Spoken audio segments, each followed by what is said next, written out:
नमस्कार मित्रों, अतुल आश्रम में आपका स्वागत है।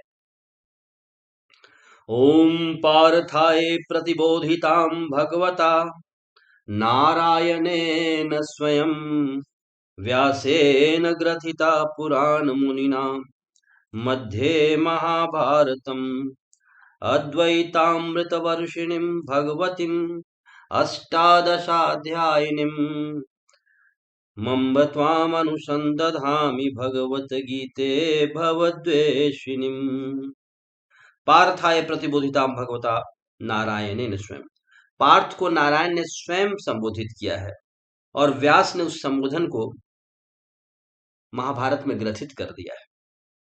ऐसी भगवत गीता है अद्वैत का अमृत बरसाने वाली, 18 अध्यायों वाली, भव द्वेष को, भव सागर को खत्म करने वाली, भव दुख का खंडन करने वाली और इस तरह की माँ भगवती का आइए हम अनुसंधान करें।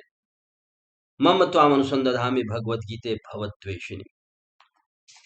भगवत गीता को लोग समझते हैं कि ये एक दार्शनिक ग्रंथ है, लेकिन ये बहुत बड़ा साइकोलॉजिकल ग्रंथ भी है। ये साइकोलॉजिकल ट्रीटमेंट बताता है और मनुष्य का कैसे पतन होता है, इस मनोवैज्ञानिक तथ्य को वह उजागर करता है। बिल्कुल क्रमवार तरीके से बताया जाता है ताकि हम अपने को बचा करके महान बन सके, पतन से बच सके और महान बन सके। इसके लिए गीता बहुत अच्छा साइकोलॉजिकल ट्रीटमेंट देती है। द्वितीय अध्याय का 62वां और 63वां श्लोक 8 स्टेप में बताता है कैसे हम गिर सकते हैं, कैसे गिरते हैं और प्रायः हमारे ऊपर कैसे ये दुनिया एक्शन करती है। देखिए, ध्यायातो विषयान पुंस संगस्ते सुपजायते संगात संजायते कामा कामात क्रोधो विजायते। सबसे पहले अटैक कैसे होता है कि हम विषयों का ध्यान करने लगते हैं या कोई हमसे करवाने लगता है। बार बार हमारे आंख के सामने वो फेंकता है, कहता है ये सूंघ लो, ये देख लो। अरे एक बार देखने से क्या जाता है, एक बार तो मेरे साथ जरा विजिट कर लो, ताकि आप उस पर सोचना शुरू करें। तो पहला आक्रमण, विषय वासनाएं पहले चिंतन के स्तर पर आती है।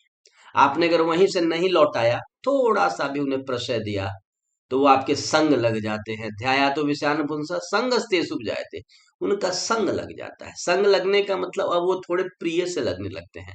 अब आप बिना बाहरी आदमी के कहे, बिना किसी बाहरी प्रेशर के भी अब आप उनका थोड़ा चिंतन शुरू कर देते हैं। ठीक है, जब उनका संग लग जाता है चिंतन करते करते, तो अब उनका चिंतन आप लगातार करने लगते हैं, बार बार करते हैं और इतना करते हैं कि उस चीज के लिए जिसका आप चिंतन करें, आपके मन में कामना उत्पन्न हो जाती है।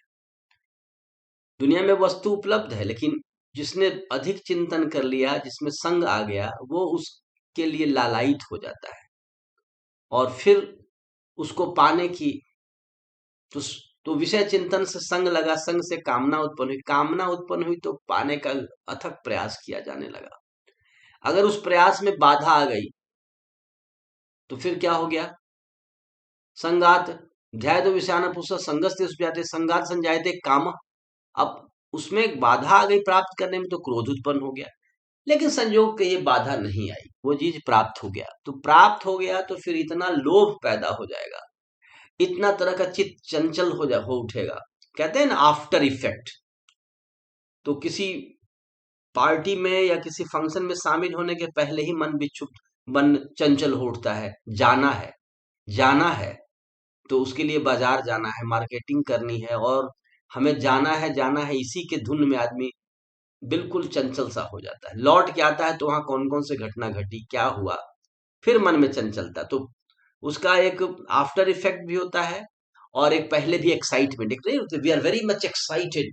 ओके, तो पहले तो एक्साइटमेंट आता है और बाद में उसका आप जुगाली करने लगते हैं और हर्ष विषाद के साथ लौटते हैं।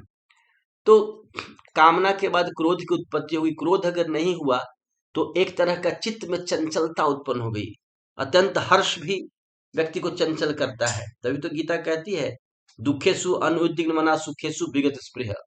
तो हमारी बड़ी स्पृहा होने लगती है। आप समाज में उदाहरण देखिए, जब कुछ प्राप्त होता है तो ढोल बजाने का रिवाज है, जोर जोर से नारे लगाने लगते हैं लोग। प्राचीन भारतीय समाज में पुत्र प्राप्ति बहुत बड़ा माना जाता था, तो पुत्र प्राप्ति पर मैं बहुत खुश हूँ, इसको दिखाने के लिए थाली को पीटते थे और उसको तोड़ देते थे। नहीं टूट रहा है तो पत्थर वगैरह से मार के, ये बताने के लिए कि खुशी बहुत ज्यादा है, प्रसन्नता बहुत ज्यादा खुशी है, ये हम बर्दाश्त नहीं कर पा रहे हैं। मुझे एक उदाहरण याद आता है कि एक आदमी को पीएचडी अवार्ड हुआ यूनिवर्सिटी में। अब उन्हें पता ही नहीं लगता था कि प्रसन्नता को कैसे व्यक्त करें। बहुत तरह का खेल कूद, नाच तमाशा, गाना हुआ। बाद में उनको लगा कि कुछ यूनिक करना चाहिए, क्योंकि पीएचडी मिला है और ये बहुत ही दुर्लभ वस्तु मिल गई है। तो उन्होंने सोचा कि सबसे मजेदार क्या उत्सव हो सकता है। हॉस्टल का मामला था, तो सारे जूनियर्स के कपड़े इकट्ठे किए और उसमें मिट्टी तेल डालकर आग लगा दिया, वहां लगे डांस करने। एक बड़ा भारी तमाशा क्रिएट हुआ। फिर अब जूनियर्स ने उन्हें खदेड़ना शुरू किया और एक तरह का तमाशा लगा, उनको बहुत मजा आया कि भाई पीएचडी अवार्ड हो गया है। तो इस तरह का हो जाता है। अगर कामना, अगर प्राप्ति में बाधा नहीं हुआ, प्राप्ति भी होगी, तो वो प्राप्ति भी आपको क्या करती है, आपको कंट्रोल से बाहर ले जाती है, आपका ब्रेक टूट जाता है और आप बहुत तेज चलाते हैं, अंत में कोई ना कोई एक्सीडेंट करते हैं। तो ये बात आती है। फिर तो क्रोध या इस तरह का जो चित्त चंचलता पैदा हुआ, इससे हो जाता है सम्मोह, एक भ्रमात्मक स्थिति पैदा होती है। अब आपके इंटरनल सिस्टम में ये घुस गया है वायरस। पहले तो बाहर था, 3-4 गेट तोड़ चुका है, अब सिक्योरिटी का कई सीमा हट चुका है, आउटर सिक्योरिटी से बाहर घुस गया, से भीतर आ गया, फिर भीतर आया, भीतर। अब बुद्धि के क्षेत्र में तभी भ्रमित सी स्थिति हो गई। क्रोधात भवति सम्मोह, इस क्रोध से, इस चित्त की चंचलता से सम्मोह की स्थिति हो गई, भ्रम की स्थिति पैदा हो गई, भ्रमात्मक स्थिति बुद्धि में आ गई। सम्मोहात स्मृति विभ्रम, और स्मृति के विभ्रंश हो, सम्मोहित स्थिति होने से क्या हुआ कि जो डेटा का फाइल पड़ा हुआ था, जिसके बेसिस पर आप कुछ निर्णय वर्णय लेते थे, वो डेटा का फाइल ही उलट पलट गया, गड़बड़ा गया या करप्ट हो गया। तो स्मृति भ्रंश हो गई। अब डेटा नहीं है आपके पास, या डेटा है भी तो पता नहीं है कहाँ है। स्मृति भ्रंश आता बुद्धिनाश, और बुद्धि कहते हैं निर्णय लेने की क्षमता को। तो जब डेटा नहीं है तो डिसीजन कैसे होगा? आज देखते हैं डेटा माइनिंग लोग कर रहे हैं, data to decision, artificial intelligence. तो डेटा ही आपका भ्रमित हो चुका है। तो बुद्धि, क्रोध के बाद आपको सम्मोह की स्थिति आ गया, भ्रम की स्थिति आ गई, डेटा का लॉस हो गया या डेटा बिखर गए, डेटा अनऑर्गेनाइज्ड हो गए। और बुद्धि को निर्णय लेने के लिए जब डेटा की आवश्यकता पड़ी तो डेटा उसके पास उपलब्ध न थी, तो निर्णय नहीं ले सका। और जब जो निर्णय न ले सके वो बुद्धि नहीं है। बुद्धि लेने, निर्णय लेने की क्षमता को ही बुद्धि कहते हैं। It's the power to take decision.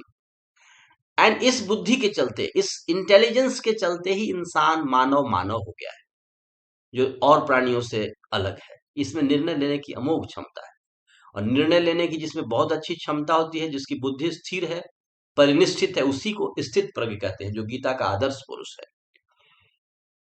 तो भ्रम की स्थिति हुई, उससे स्मृति का भ्रंश हुआ, उससे बुद्धि का नाश हो गया। अब एक सवाल उठता है, अब सवाल ये उठता है कि बुद्धि के नाश से क्या होगा? तो अब ये भी कोई पूछना है कि बुद्धि के नाश से क्या होगा?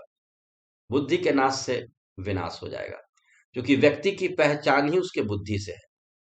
मनुष्य मनुष्य इसलिए है कि उसके पास बुद्धि है, उसके पास निर्णय की क्षमता है, और निर्णय की क्षमता ही कुंद हो गई, कुंठित हो गई, तो वह मनुष्य मनुष्य नहीं रहा। ये बात हो गई।